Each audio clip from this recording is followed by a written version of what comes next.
Hello there, my name's Andrew Belisi, and today we'll be looking at the lead sentence and first paragraph of a new style release.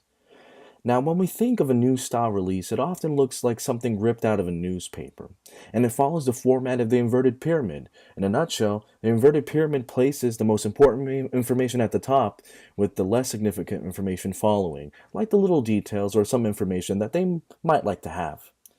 And normally it answers the 5 W's of journalism: who, what, when, where, and why.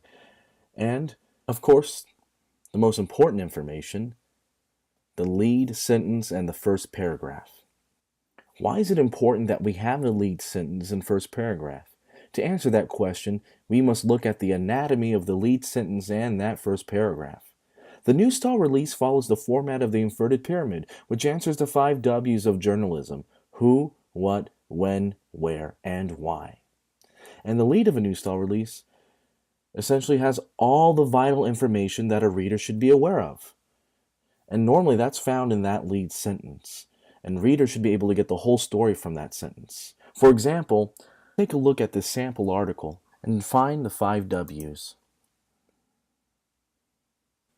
Who? Brad Williams and Friends. What? Well, the third annual Heroes Comedy Show for Autism. When?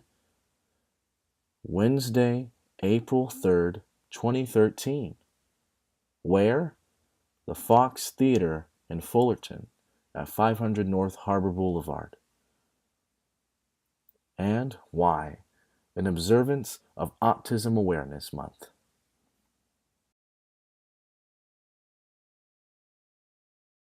Following the lead sentence is the lead paragraph. The reader should be able to get the complete story from the reading of the first paragraph of a news release. This first paragraph in this sample does exactly what we need, and it covers the 5 W's, making sure the reader gets exactly what they need. This is important because trade papers will normally run a release verbatim, and then publications with larger audiences will generally have larger staffs and allow the reporters more time for further reporting and rewriting. Here's a recap. The lead of a news style release should read like the lead of a news story. The lead or first paragraph will contain the vital information for the reader covering journalism's 5 W's, and last but not least, a reader should be able to get the complete story by reading that lead sentence and first paragraph.